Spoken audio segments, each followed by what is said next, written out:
오늘 다윗의 이야기 5번째 시간입니다. 돌아온 언약궤라는 제목을 가지고 말씀을 나누겠습니다. 지난 시간에 이제 이스라엘과 블레셋이 전쟁을 했죠. 그리고 이스라엘이 패배를 했습니다. 언약궤가 이스라엘 진중에 있었는데 블레셋에 빼앗겼습니다.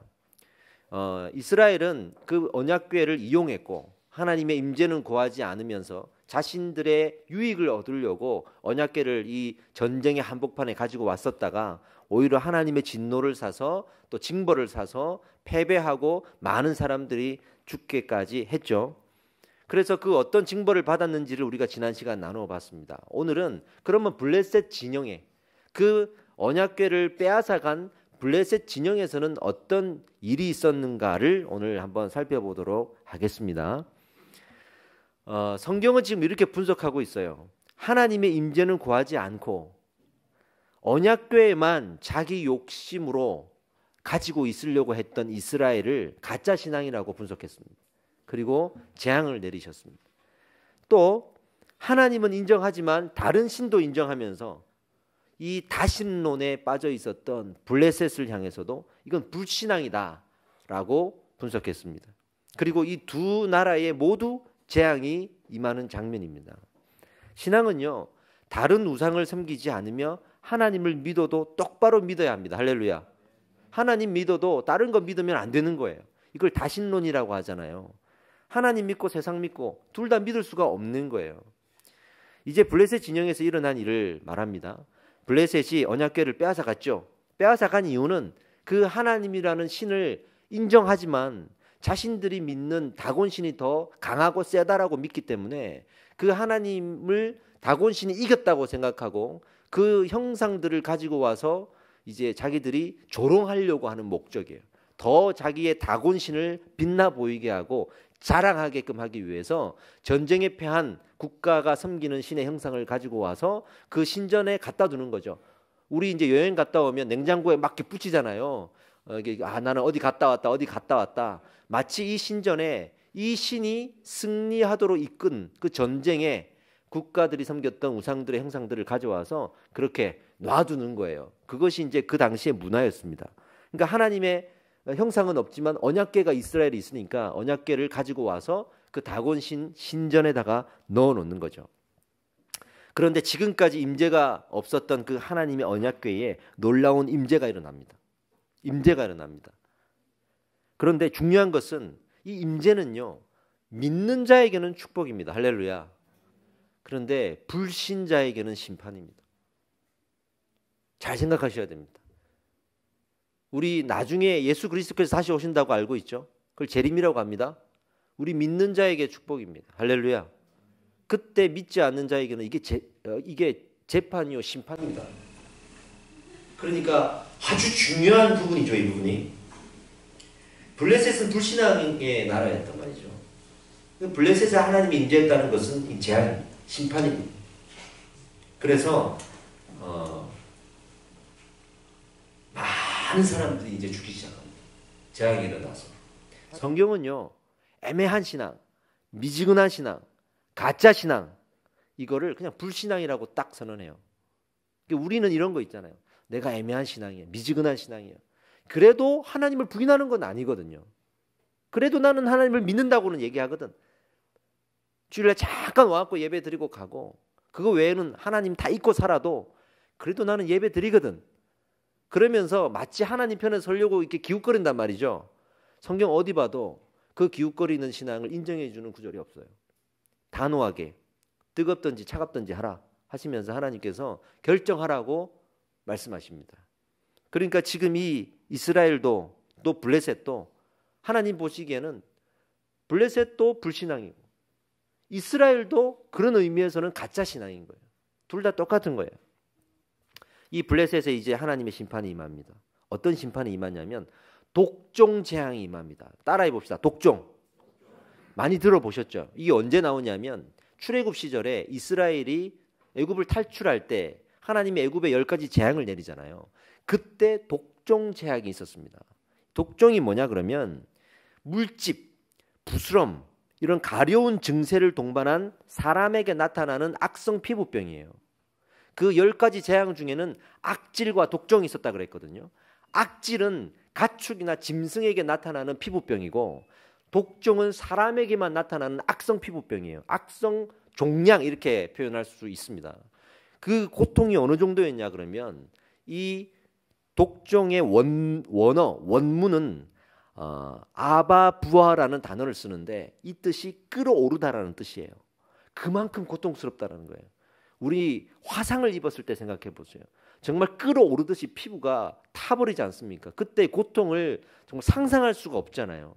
그런데 이 독종이라는 게 그만큼 큰 고통을 가지게끔 해서 많은 사람들이 고통스럽게 죽어가게 만드는 정말로 고통스럽게 만드는 질병이에요. 이 독종 재앙이 임하는 겁니다. 이 독종 재앙이 근원이 어디냐 그러면 항상 독종은 쥐와 관련이 있습니다. 쥐떼가 나타나가지고 한번 쫙 휩쓸고 가면 그 전염병으로 독종 재앙이 생기기도 했어요. 또는 이 쥐가 그 전염병을 다 퍼뜨리고 난 다음에 이 전염병을 확 퍼지게 하는 요소들이 있는데 그 중에 하나가 또 파리입니다. 파리들이 그걸 가지고 막 이렇게 날아가가지고 전염병을 퍼뜨린단 말이죠. 그래서 10가지 재앙에도 보면 재앙의 순서가 파리, 악질, 독종이에요. 그러니까 파리떼들이 먼저 막 이제 몰려와가지고 재앙을 일으키고 그 파리떼들이 지나고 나서 악질과 독종 재앙이 이제 연속으로 일어났단 말이죠. 그런 식으로 이 독종 재앙을 우리가 이해할 수가 있는데 이게 언제까지 이 질병이 이 재앙이 있었는가 하면 다곤신하고 이 언약궤를 좀 떨어뜨려 놓으면 되겠다 생각해가지고 계속 떨어뜨려 놓고 당시에 블레셋에 5개의 큰 도시가 있었는데 그 중에 3개 도시에 번갈아 가면서 막 로테이션을 돌려요. 이걸 좀 떨어뜨려 놓으면 될까 하고. 그런데 그 7개월이라는 시간 동안 3개 지역을 옮겨 다닐 때 계속 재앙이 일어났습니다. 그런데 여기서 7개월은 또 우리가 아는 7개월이라고 계산할 수 없어요. 왜냐하면 성경에 나오는 7은 완전수예요. 그래서 정말 많은 기간을 이야기할 때 그냥 7개월 이렇게 말할 수 있습니다. 그래서 정말 확실하게 알 수 없지만 오랜 기간 동안 이 독종 재앙으로 블레셋에 많은 사람들이 죽었다고 볼 수 있어요. 이걸 성경에서는 어떻게 기록하고 있냐면요. 그 블레셋 성읍의 부르짖음이 하늘에 사무쳤더라 이렇게 말하고 있습니다. 그만큼 큰 재앙이었습니다. 이게. 블레셋이 이제 대안을 세워야겠죠. 하도 안 되니까 방백들을 모읍니다. 그 5개 도시의 관리자들, 지방 관료들이죠. 다 모아가지고 회의를 합니다. 어떻게 하면 될까 했을 때 이 사람들이 내놓았던 것이 다곤신하고 떨어뜨려 놓읍시다. 왜냐하면 다곤신전 안에 언약궤를 놓았더니 그 다음 날 다곤신 형상이 넘어져 있는 거예요. 이상하다고 세워놨더니 또 그 다음 날 이튿날 될 때는 다곤신전이 또 넘어져 있는데 이번에는 목과 팔이 다 부러진 채로 몸통만 넘어져 있는 거예요. 그러니까 적어도 이 두 신이 같이 있으면 안 되는구나 생각하고 떨어뜨려 놓으면 되겠다. 그래서 다른 도시로 옮겼는데 재앙이 계속되니까 여기도 아닌가? 그럼 또 다른 도시로 해가지고 3군데나 옮겨 다닌단 말이죠. 이게. 그래서 아스돗, 가드, 에그론이라는 이 지역에 이 언약궤를 계속 옮겨서 놔둡니다. 그런데 해결이 안 되는 거예요. 그만큼 하나님의 진노가 강했다는 거죠. 그래서 결국에는 어떻게 하냐면 이 언약궤를 이제 6장 1절에 보면 지방이라는 단어가 나오거든요. 지방에 놔뒀다 이럽니다. 그 지방이 그 원문에 보면 사다이라고 하는데 평야 허허벌판을 말합니다. 아무것도 없는 허허벌판에 그냥 이 언약궤를 덩그러니 내버려 둔 거예요. 감당을 못하겠다 이거죠. 그런데도 재앙이 계속 임합니다. 어쨌든 임합니다. 이번에는 무당들을 불러 모읍니다. 무당들을 다 불러 모아가지고 이거 어떻게 했으면 좋을까? 이랬더니 무당들이 하는 말이 이스라엘로 돌려보냅시다. 그러면 재앙이 멈출 것 같다. 그러면서 돌려보낼 때 한 가지 시험을 하고 돌려보내자. 그 시험을 해서 진짜 이게 하나님의 재앙인지 아니면 마침 우연히 이 쥐떼들 때문에 생긴 전염병인데 언약궤가 그때 신전에 있어가지고 우리가 착각하고 있는 건지 이걸 한번 시험해보자라고 무당들이 제안을 합니다. 그래서 어떻게 시험하냐 그러면 이제 수레를 딱 만들어 놓고 거기에 언약궤를 실어요. 그리고 이 수레를 가지고 이스라엘로 돌아가게 된다 그러면 이스라엘 돌아가서 이제 속건제를 드리자. 그러니까 많은 우상들이 다 그런 제사가 있어요. 우상들의 마음에 합당한 제사를 드리면 재앙을 멈추게 한다. 이게 보편적인 인식이거든요. 그러니까 그 이 하나님이라는 신을 위해서 제사를 드릴 때 필요한 제물을 거기 같이 실자. 그 제물이 무엇이면 좋을까요? 했더니 무당들이 하는 말이 금으로 만든 독종 형상의 금으로 만든 독종 형상 5개. 그리고 또 금으로 만든 쥐 형상 5개. 이해되시죠?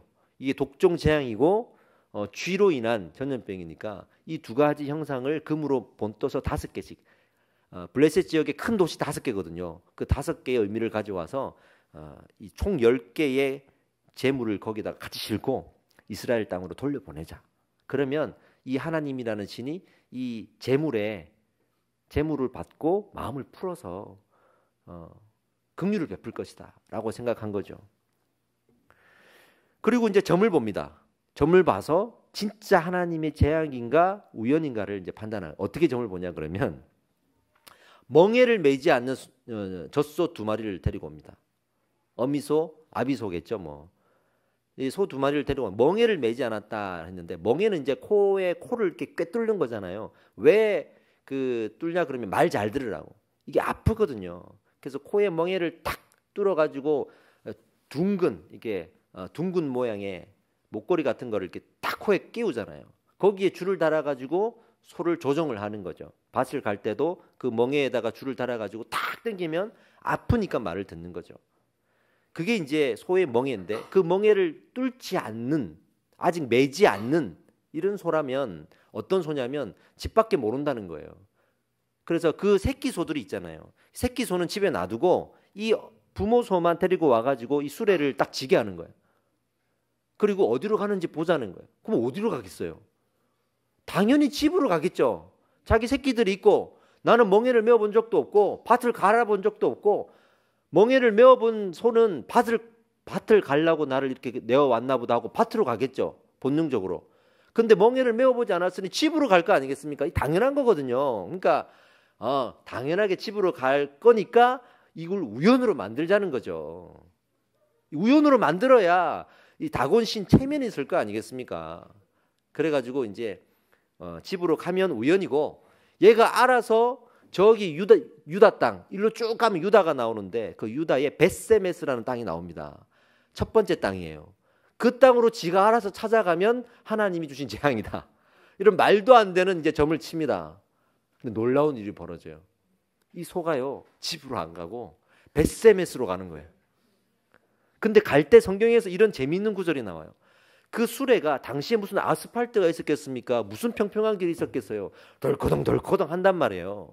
그래서 나중에 다윗이 또 이 언약궤를 가지고 올 때 사람들이 메고 가다가 울퉁불퉁 하니까 법궤가 확 무너지거든요. 그걸 웃사라는 사람이 그걸 잡았다가 원래 잡으면 안 돼요. 사람이. 그 죽잖아요. 그 정도로 길이 울퉁불퉁하단 말이죠. 기적이 일어납니다. 이 소가 이 언약궤를 수레를 끌고 가는데요. 하나도 흔들리지 않게 타고 가는 거예요. 기적이 일어나는 거예요. 지금. 정말 흔들리지 않게 고스란히 벳세메스로 가서 딱 가는 거예요. 하나님의 재앙이 맞는 거예요. 하나님이 그것조차 허락하지 않는 거예요. 그 정도로 놀라운 일들이 지금 이 자리에서 일어났습니다. 그러니까 이제 이 블레셋 사람들이 방백들이 따라갔는데 큰일 났다 싶을 거 아니에요. 그 수레가 가는 걸 보면서 무슨 생각이 들었겠습니까? 큰일 났다 이거. 진짜구나 이거. 그런 생각 안 했겠습니까? 그 벳세메스에 도착하자마자 그 제물들을 바치고 속건제를 드립니다. 그리고 저기 큰 바위 위에 놔두고 이스라엘 사람들이 가져가겠지 하고 이제 보고 있는 거예요. 그러니까 벳세메스 사람들이 밭을 갈다가 큰 바위 위에 언약궤가 담겨 있는 수레가 있거든요. 그러니까 이스라엘 사람들은 언약궤가 뭔지를 알잖아요. 야, 언약궤가 왔다. 기적이다. 좋아가지고 가가지고 이제 그걸 가지고 오는 거야. 그리고 자기들도 거기서 이제 또 제사를 드리고. 그러니 이제 블레셋 방백들은 됐다 이제 다 끝났다. 어쨌든 가져갔다. 우리는 이제 앞으로 비밀이야. 우린 다 비밀이야 이제. 이 소리 퍼져 나가지 않게. 그리고 싹 몰래 가는 거야 이제. 우연이다 해야지 가가지고 이제. 근데 이제 벳세메스의 사람들이 그걸 받았단 말이죠. 여러분, 우리 이 점치는 거요, 이거 한번 짚고 넘어가야 됩니다. 우리도 이렇게 점 많이 칩니다. 실제로 우리 하나님이 뜻인지 아닌지를 가서 점집에 갖고 알아볼 수도 있어요. 꼭 우리가 저기 점집에 가지 않아도 기도 좀 한다는 사람 찾아가가지고 매번 하나님이 뜻인지 아닌지 묻고 그러시는데, 그러지 마세요. 하나님은 여러분들에게 응답하실 줄 믿습니다. 예? 왜 다른 사람에게 응답 받으려고 하고, 또 옆에 있는 사람들이 기도 좀 한다고 제발 가가지고 내가 응답 받았는데 이렇게 해야 된다고 얘기 좀 하지 마세요. 본인이 응답 받아야 되는 거예요. 저도 우리 성도님들한테 기도할 때 그렇게 얘기 안 해요. 제가 응답 받았으니까 이렇게 하세요, 이렇게 얘기 안 합니다. 설령 제가 받은 마음이 있더라도 그건 참고해야 될 내용이고 결정은 본인이 하는 거예요. 그렇게 조언을 해야 되는 거거든요. 근데 우리는 항상 이렇게 점을 보듯이 하나님을 생각하고 그렇게 확인해 보려고 하는데, 비슷한 장면이 나와요. 사사기 6장에 가면 기드온이라는 사사가 이제 미디안, 아말렉, 동방 사람들 연합해서 이스라엘을 치러 오니까 하나님 앞에 묻습니다. 하나님, 정말 이 상황에서 우리를 구원하실 겁니까? 이 전쟁에서 우리를 이기게 하실 겁니까? 이기게 하셔야 내가 전쟁에 나가지, 질 싸움을 내가 왜 하냔 말이에요. 그러니까 하나님을 시험하는 거죠. 하나님, 내가 밤에 이렇게 양털을 모아가지고 저기 들판에다가 갖다 놓을 테니까, 그러면 이제 밤중에 이슬이 내릴 거 아니에요. 그럼 다 젖는단 말이에요. 다 이렇게 모아가지고 놔둘 테니까 이 양털에만 이슬이 가득하고 그 땅에는 이슬이 안 맺게 해주세요. 말도 안 되는 거잖아요. 전쟁에 안 나가겠다고 하는 거예요. 하나님, 나 안 나갑니다라고 자기 스스로가 지금 하나님도 할 수 없을 거라고 생각하고 이 지금 시험을 하나님 앞에 올려드린 거예요. 근데 아침이 됐는데 다 말라 있어요. 그 양털을 짜보니까 이슬이 물처럼 주주주 흘러내리는 거야, 이게. 그러면 이제 하나님이 가라는 거잖아요. 아니, 한 번 더. 하나님, 못 믿겠습니다. 한 번 더. 이번에는 또 밤에 내가 양털을 갖다 놓을 테니까 다 이슬이 졌는데 양털만 말라 있게 해주세요. 말도 안 되는 거잖아요, 이것도. 그러니까 기드온의 이 신앙을 우리가 사실 좀 살펴볼 내용이 참 많아요, 이게. 그 다음날 됐어요. 양털만 말라 있는 거예요. 빼도 박도 못하게 됐습니다.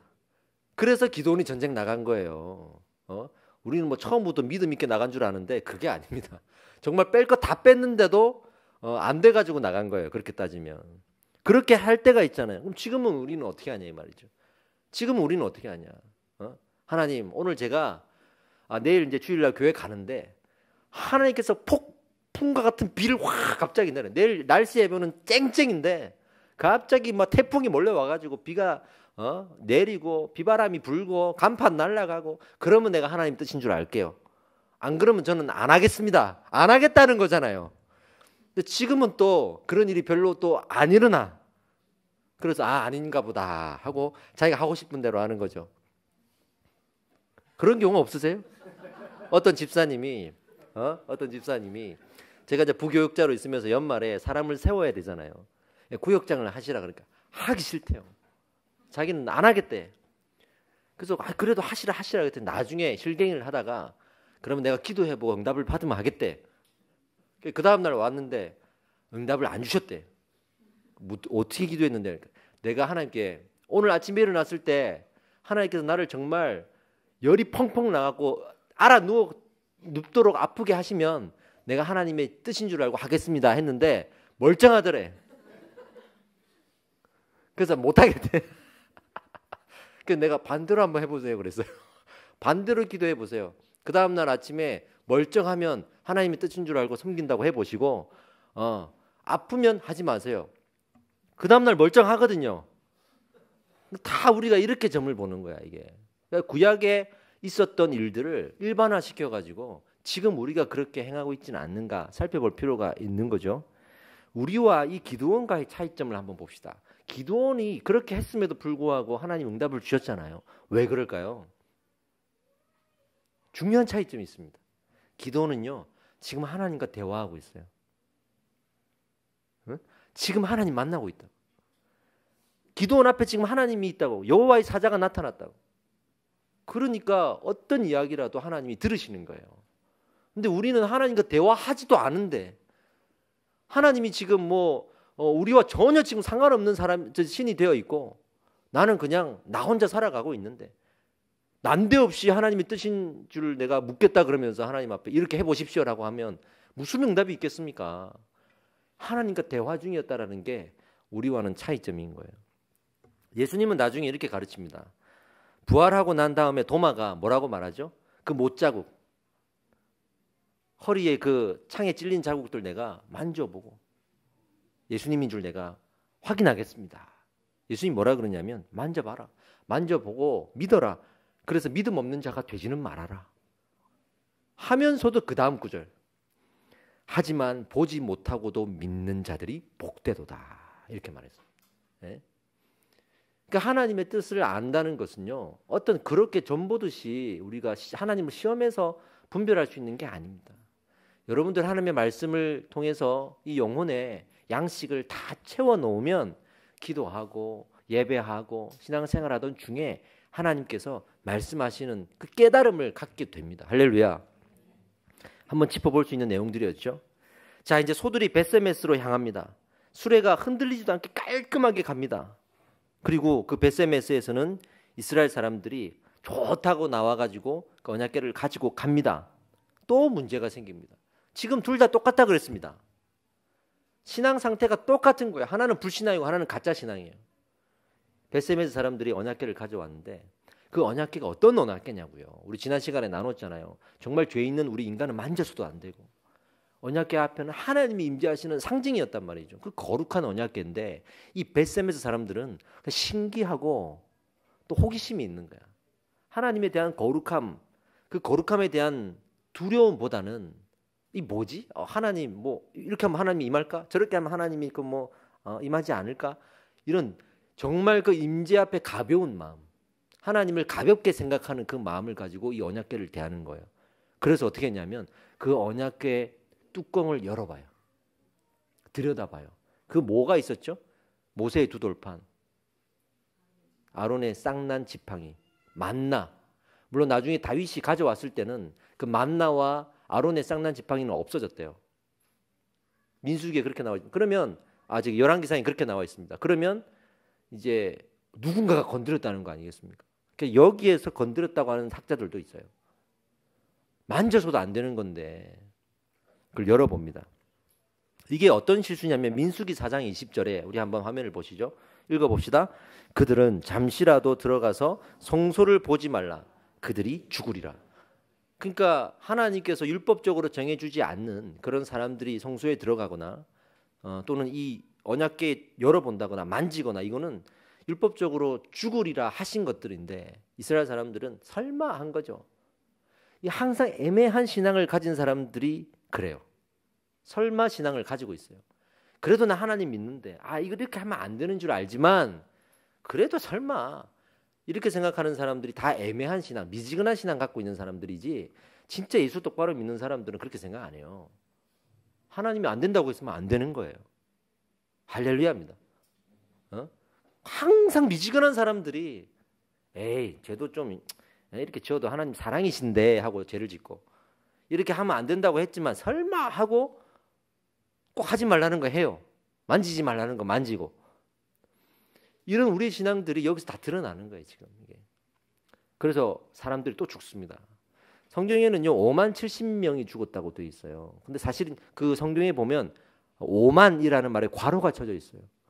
이거는 이제 그 사본을 번역을 하다 보니까 문제가 발생된 거예요. 이 5만이라는 말이 아마 사본에 없는 말인데 이후에 누가 이거는 딱 써놓은 것 같은 느낌이 드는 거죠. 왜 그럴 때 있잖아요. 원래 써져 있던 거에 누군가가 이렇게 만지면 이렇게 달라지잖아요. 뭔가가 알아보잖아요. 필체도 다르고. 그러니까 그런 어떤 오해 여지가 있기 때문에 이건 정확하지가 않다. 그래서 괄호를 쳐놨습니다. 실제로 학자들은 한 70명 죽었을 거라고 생각해요. 그 벳세메스 마을 자체가 너무 작은 마을이었거든요. 거기 있는 마을 사람들 한 70명이 다 죽는 거예요. 그런 재앙이 임했습니다. 말씀을 이용하려고 하고 선택하려고 보지 마십시오. 확실하게 믿는 마음으로 보셔야 됩니다. 순종하는 마음으로 보셔야 됩니다. 아멘하는 마음으로 보셔야 됩니다. 성경에 있는 이야기만 믿으십시오. 성경 밖에 있는 내용에 관심 갖지 마십시오, 여러분. 하나님은 성경을 통해서 그 하나님이 누구신지를 우리에게 알려주시고자 이 말씀을 주셨습니다. 그 이외의 것들 하나님께서 그거를 알기를 원하셨으면 주셨겠죠. 아직도 많은 사람들이 성경 밖에 있는 내용, 내가 이걸 내용을 말하겠다 그렇게 얘기하잖아요.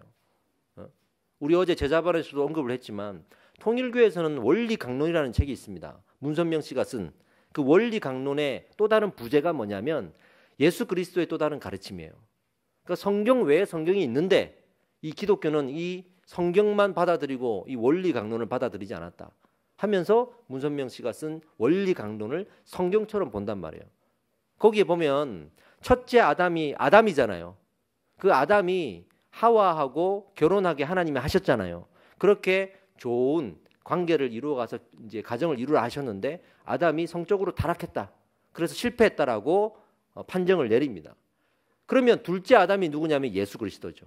그 예수 그리스도도 그러면 첫째 아담이 둘이 한 몸이 되어 연합하여서 결혼하라라는 그 명령 앞에 성적으로 타락해갖고 실패했으니 두 번째 아담인 예수님은 그 실패를 만회해야 되는 분이기 때문에 결혼도 했어야 했고 하나의 건강한 가정을 이루었어야 했는데 결혼하지 않고 죽었다는 거예요.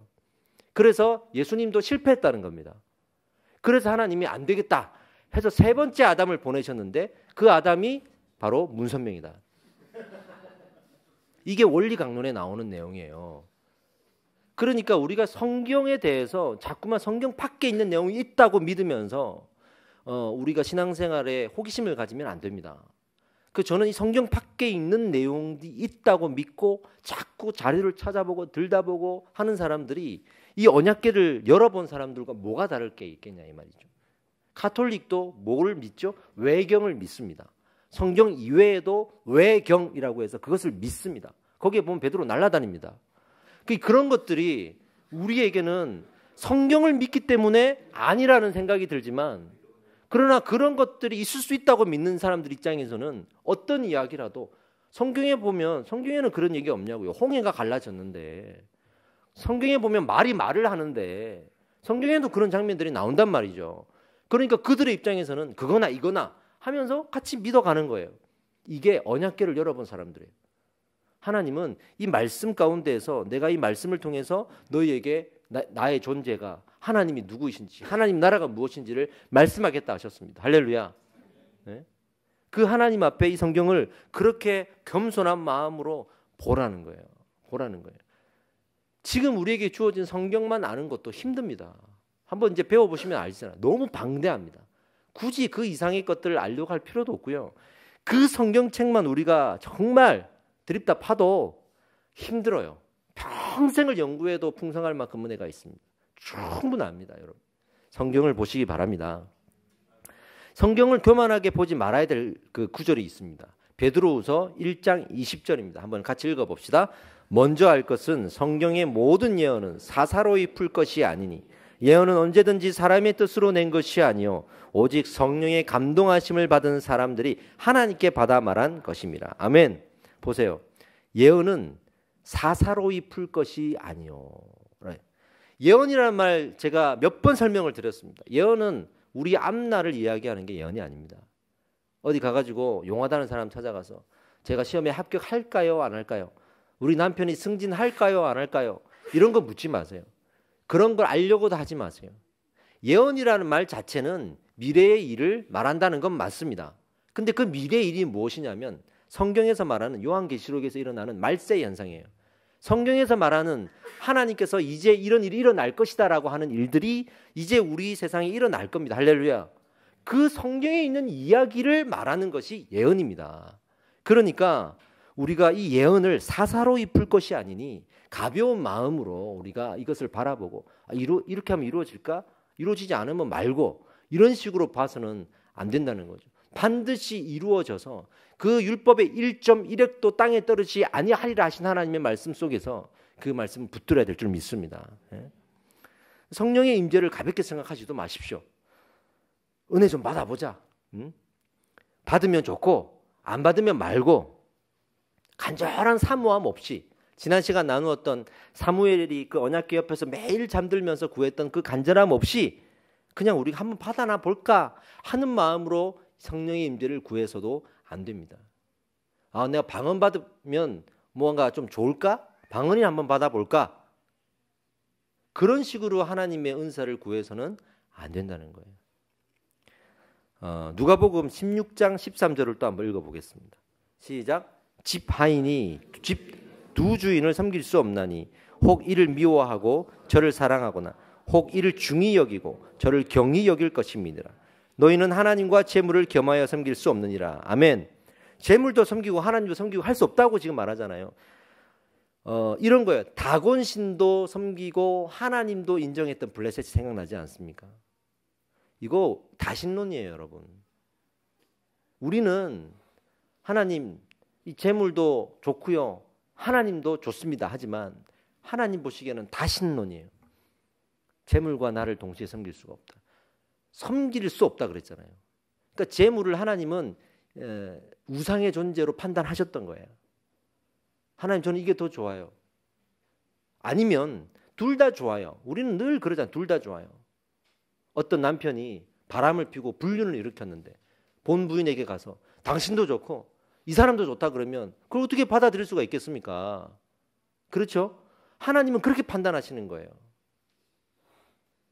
그래서 재물과 하나님을 동시에 섬길 수 없다고 말씀하시는 거예요. 우리는 하나님 재물이 무슨 신이에요? 재물이 무슨 우상이에요? 그냥 제가 좀 필요한 거고 제가 좋아하는 거예요. 절대 그런 거 아니에요. 아무리 변명해도 하나님은 그것을 우상이라고 판단하시고 우리에게 두 가지 신을 섬길 수 없다고 말씀하시는 거예요. 결국 다신론입니다. 다시 근처에 있던 이 블레셋이 저기 벳세메스에 있던 사람들이 그걸 또 옮겨가지고 기럇 여아림이라는 지역에 언약궤를 던져놓습니다. 이거 보세요. 거기에 가서 이제 아미나답의 집에 가고 그 아미나답이 그나마 좀 거룩한 사람이라 자기 아들 엘르아사를 구별하여서 언약궤를 따로 섬기게 만듭니다. 레위인처럼. 그리고 그 집에서 20년 동안 언약궤가 지내면서 이제 조금 이 재앙이 수그러드는 거예요. 근데 이 벳세메스 사람들 어떻게 했다고요? 또 다른 곳에 블레셋 사람들이 했던 태도와 똑같이 언약궤를 대하지 않습니까? 그런 재앙이 임하면 어떻게 했어야 될까요? 지난 시간에 그 재앙이 임했을 때 이스라엘이 어떻게 했어야 된다고 제가 말씀드렸나요? 회개해야죠. 하나님 앞에 무릎 꿇고 회개해야죠. 그냥 다른 데 놔두면 된다고 생각하는 이 태도를 보십시오. 블레셋과 뭐가 다를 게 있겠냐 이거예요. 이게 하나님이 지금 진노하시는 이유예요. 이게 진노에 대한 두 가지 태도가 있습니다. 우리의 태도. 첫 번째는 그 진노를 피하려고 세상에 숨어버리는 거예요. 세상의 신을 섬기는 일입니다. 하나님 신이 재앙을 내리니까 나는 세상 신앙께 숨겠다는 거예요. 이게 아담이 그렇게 숨었잖아요. 죄 짓고 나서 하나님을 피하고 숨었잖아요. 또 하나의 태도가 있는데 그 진노를 해결하려고 하나님 앞에 나아가서 회개하는 겁니다. 이 두 가지 태도가 있습니다. 우리는 어떤 태도냐 이거죠. 다윗도 나단 선지자가 와서 자기를 정죄하고 자기 죄를 고발할 때 어떻게 했습니까? 그 자리에서 회개했습니다. 그 자리에서 회개했습니다. 이게 성경이 말하는 하나님의 지적 앞에 하나님의 진노 앞에 우리가 감당해야 될 태도입니다. 그러나 우리는 어떤 태도를 취하고 있냐 말이죠. 죄가 드러날 때마다 도망가고 피하고 죄를 드러내는 설교 들으면 교회 옮겨버리고 죄가 드러나면 숨어버리고 숨기려고 하고 덮어버리려고 하고 그러면서 이 블레셋과 벳세메스 사람들처럼 언약궤 그냥 저 갖다 놓고 나는 언약궤로부터 멀어지면 되지 않을까 하는 그런 생각을 가지고 있지는 않나 이 말이죠. 여러분 마태복음 3장 7절에서 10절 중요한 구절을 한번 이제 읽으면서 마무리하겠습니다. 자, 제가 읽을 테니까 저를 따라오십시오. 요한이 즉 세례 요한이 많은 바리새인들과 사두개인들이 세례 베푸는데 오는 것을 보고 이르되 독사의 자식들아 누가 너희를 가르쳐 임박한 진노를 피하라 하더냐. 그러므로 회개에 합당한 열매를 맺고 속으로 아브라함이 우리 조상이라고 생각하지 말라. 내가 너희에게 이르노니 하나님이 능히 이 돌들로도 아브라함의 자손이 되게 하시리라. 이미 도끼가 나무 뿌리에 놓였으니 좋은 열매를 맺지 아니하는 나무마다 찍혀서 불에 던지오리라. 이 무슨 말이냐면 그 바리새인들과 사두개인들이 회개는 하지 않으면서 회개하라 천국이 가까웠다 그러고 막 그러니까 그럼 내가 세례나 받으면 되겠다. 그잖아요. 근데 세례 한번 딱 받으면 끝나는 거 아니에요. 그런 마음 없이 기웃거리듯이 와가지고 세례하네. 세례요한을 찾아오니까 독사의 자식들아. 너희들로 이렇게 임박한 이 재앙을, 임박한 말세의 현상을 그렇게 피하라고 하더냐. 화를 낸 겁니다. 우리가 미지근한 신앙을 갖고 있으면서 교회 와가지고 세례 받으면 끝나는 거다 생각하고 평일날 내가 하나님 앞에 똑바로 살아갈 믿음도 없고 그럴 의지도 없는데도 오늘 내가 가서 예배 한번 드리면 됐지 하고 생각하는 것들 말이죠. 이 미지근하고 애매한 신앙들 언제까지 가져가겠냐 이 말입니다. 좋은 열매를 맺지 않은 나무는 어떻게 된다 그랬습니까? 찍혀서 불에 던지온다 그랬습니다. 죄 앞에 회개하지 않고 피하는 걸 말하는 거 아니겠어요? 여러분 사람은 속여도 하나님 속이지 못합니다. 더 하나님 앞에 가야 됩니다. 그럴수록 더 하나님 앞에 나가는 게 믿음 아니겠어요? 죄 앞에 도망가는 건 쉬운 거예요. 세상 사람들도 하는 겁니다. 그거 못해가지고 숨기고 덮고 그것 때문에 사람을 다치게 하고 죽이기도 하지 않습니까? 근데 죄 앞으로 더 나아가서 하나님 제가 여기 있습니다. 그 마음 가지고 옷을 찢고 무릎 꿇고 회개하는 건 아무나 못하는 겁니다. 저는 이렇게 항상 얘기를 해요. 죄 짓고 나서 회개하는 건 그래도 할 만하다. 그것조차 못하면 안 된다. 진짜 어려운 건 죄 앞에서 돌아서는 거다. 매번 우리는 죄 앞에서 돌아설 생각 안 하고 죄 짓고 회개하면 되지. 그리고 또 죄 짓고. 그럴 수가 있느냐 이 말이죠. 로마서에서 바울이 외쳤지 않습니까? 은혜가 있다고 해서 그 은혜를 경험하려고 악을 행할 수가 있겠느냐? 그럴 수 없느니라 했지 않습니까? 우리의 신앙의 태도를 말해주는 겁니다. 저희 신학대학원에서 기숙사가 있는데요. 그 기숙사에 가면 매점이 있습니다. 근데 매점이 무인 매점이에요. 직원이 없는 매점이에요. 그러면 이제 알아서 계산하고 알아서 가져가요. 신학대학원이니까 좀 그게 가능하겠죠? 근데 거기도 이렇게 적혀 있습니다. 고람데오 이렇게 적혀 있습니다. 고람데오가 무슨 말이냐면 하나님 앞에서라는 뜻입니다. 하나님 보고 계신다는 뜻입니다. 계산할 때 하나님 앞에서 계산하라. 사람은 없어도 하나님 앞에서 계산하라. 놀라운 일은 제가 있을 때 그 돈이 더 남아요. 잔잔한 건 안 가져가는 거야. 그 가난한 신학생들이라 할지라도. 그게 참 감사해. 그래서 저희 신학대학원은 저희 교단의 신학대학원은 시험 칠 때도 무인 감독이에요. 컨닝하면 퇴학당합니다. 그런 어떤 학교 분위기가 좀 참 감사했어요. 좀 목양실에 이렇게 혼자 앉아 있으면 밤이 되고 저는 11시, 12시까지 앉아 있잖아요. 그러면 이제 가끔 우리 청년들이 이렇게 오면 가끔 무섭다 그러더라고. 우리 전사님도 무섭다 그러더라고. 이 상가에 밤늦게까지 혼자 있어 보세요. 저는 하나도 안 무섭거든요. 정말로. 그리고 저는 여기 있을 때 하나님이 같이 있다고 저는 믿습니다. 하나님이 함께 하신다고 저는 믿습니다. 코람데오 이게 저의 신앙입니다. 무서울 게 뭐가 있겠습니까? 이런 신앙을 가지고 우리가 살아야 되지 않겠나. 죄를 지을 때 중요한 현상이 하나가 있는데요. 우리가 죄를 지을 때 하나님 인정하면서도 잠깐 죄를 짓는다고 생각하잖아요. 아니에요. 성경을 잘 보세요. 하나님을 부인하고 죄를 짓는 거예요.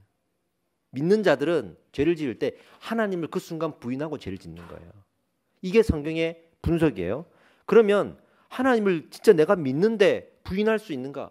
진짜 믿는데 부인할 수 있는가? 은혜를 받았는데 부인할 수 있는가? 이런 질문이 생기거든요. 고문당해서는 우리가 부인할 수 있겠죠. 부인해 주는 거죠. 고문당했으니까 그거는 이제 우리 인정하자 말이죠. 근데 성경에 보면 그럴 수 없다. 그러면서 어떤 한 단어를 우리에게 주십니다. 한번 따라해 봅시다. 미쁘다. 미쁘다. 이게 오늘 결론이에요. 자, 말씀을 보겠습니다. 디모데후서 2장 11절 13절인데 읽어봅시다. 미쁘다 이 말이요. 우리가 주와 함께 죽었으면 또한 함께 살 것이요. 참으면 또한 함께 왕노릇할 것이요. 우리가 주를 부인하면 주도 우리를 부인하실 것이라. 우리는 미쁨이 없을지라도 주는 항상 미쁘시니 자기를 부인하실 수 없으니. 이게 무슨 말이냐면 미쁘다라는 말 있잖아요. 요거랑 좀 반대되는 말이 미덥다라는 말입니다. 미쁘다라는 말은 긍정적으로 저 사람이 참 신뢰할 만하다. 헬라어 원문에 보면 신뢰할 만하다. 피스토스라는 말을 씁니다. 근데 우리가 조금 의심스러울 때 미덥다, 못 믿었다 이러잖아요. 이게 미덥다라는 말은 부정적인 단어예요. 근데 이 미쁘다는 말은 참 신뢰할 만하다. 너무 온전하게 신뢰할 만하다 이 뜻이거든요. 이게 순 한글 우리말이에요. 이게 진짜 믿음 있는 사람은 진짜 예수 앞에서 내가 죽은 사람이에요. 십자가 보혈 앞에서 내가 죽은 사람이에요. 그리스도 앞에서 내가 죽고 예수가 사는 게 믿음 아니겠습니까? 그게 거듭나는 거고 성도의 부활입니다. 이것을 경험한 사람이 내가 죽었는데 어떻게 살아나냔 말이에요. 내가 영으로 하나님 앞에 거듭나는 건 사실이지만 나는 예수 앞에 죽었단 말이죠. 어떻게 죽은 사람이 다시 살아날 수 있겠습니까? 그러니까 나는 이미 죽은 거예요. 이 믿음은 진짜예요. 이 사람은 절대 부인할 수 없어요. 절대 부인할 수 없어요. 우리가 날마다 살아가면서 그 예수를 부인을 얼마나 많이 하냐 이 말이죠. 만약에 내가 예수 앞에 죽었다라고 믿고 확신하는데 이 땅을 살아가면서 예수 부인하고 짓지 말아야 될 죄를 짓고 타락하고 살아간다고 생각해보죠. 설령 그런 일들이 벌어지더라도 진짜 예수 앞에 죽은 사람은요 고통스럽습니다.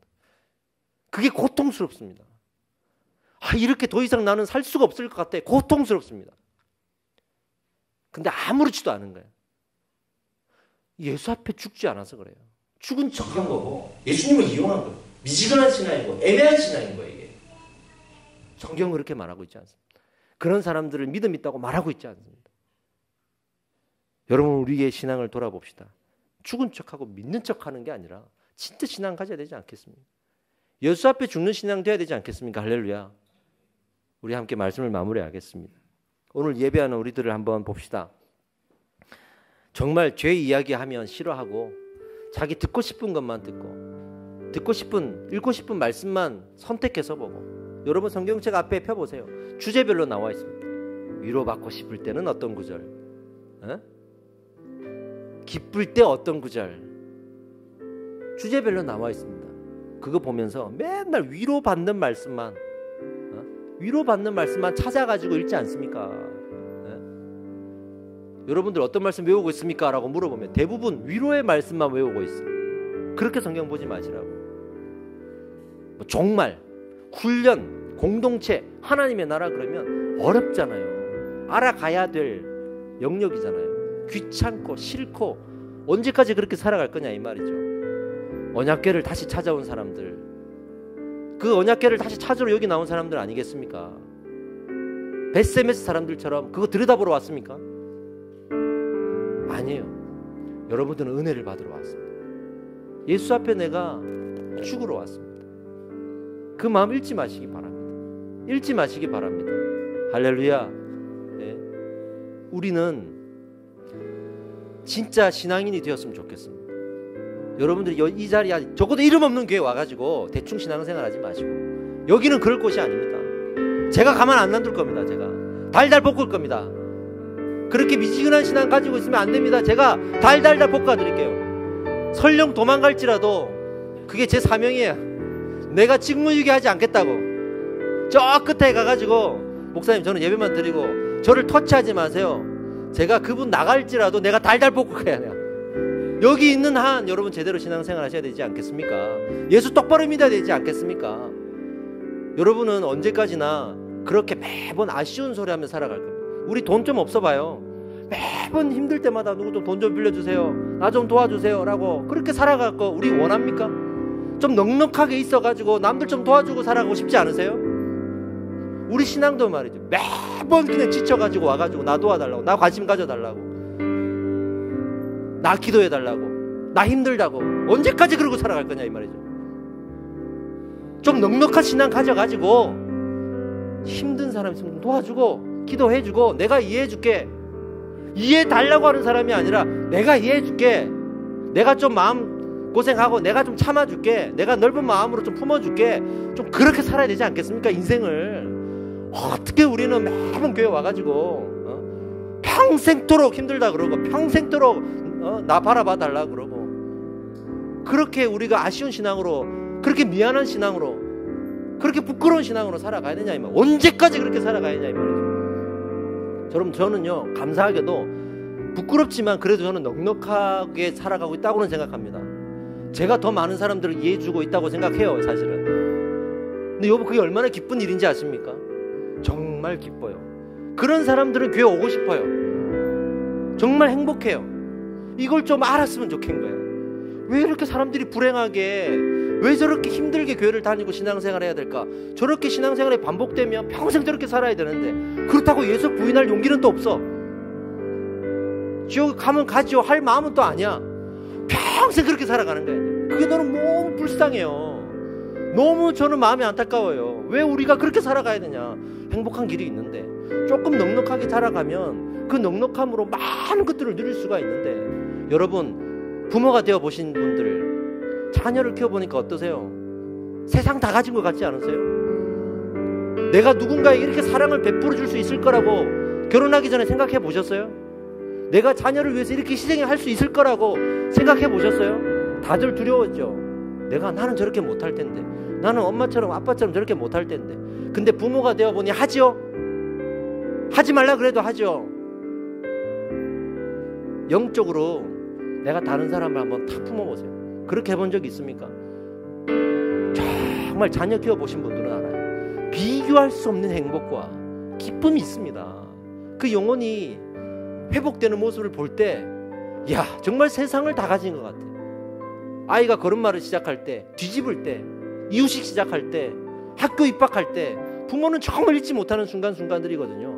그런 모습으로 누군가가 내가 이렇게 위로하고 내가 품어줘가지고 자라나는 모습 보는 거, 이거 얼마나 큰 기쁨일까요? 저는 그 기쁨으로 목회하는 거예요. 저는 기쁨으로 목회하고 있는 거예요. 그 마음 한번 품어보십시오. 그렇게 해서 제대로 한번 내가 신앙생활 해보겠다고 다짐해 보십시오. 우리 교회에서 그러기 위해서 양육도 준비하고 있지 않습니까? 제가 몸이 지쳐도 여러분 양육은 놓치지 않지 않습니까? 그렇게까지 하고 있지 않습니까? 그러면 한번 품어보십시오. 할렐루야입니다. 기도하겠습니다. 우리가 다시 이 언약궤를 찾았을 때 어떻게 될지 배웠습니다. 하나님 앞에 무릎 꿇고 기도하셔야 됩니다. 하나님, 더 이상 나는 이렇게 살 수 없습니다. 내가 이렇게 부끄럽게 애매하게 살 수 없습니다. 나 넉넉한 신앙, 믿음의 장성한 분량이 되도록 하나님 저를 인도해 주십시오 라고 기도하십시오. 그 기도가 오늘 여러분들에게 올려드려지는 제사가 된다면 하나님께서 그거 받으실 줄 믿습니다. 할렐루야.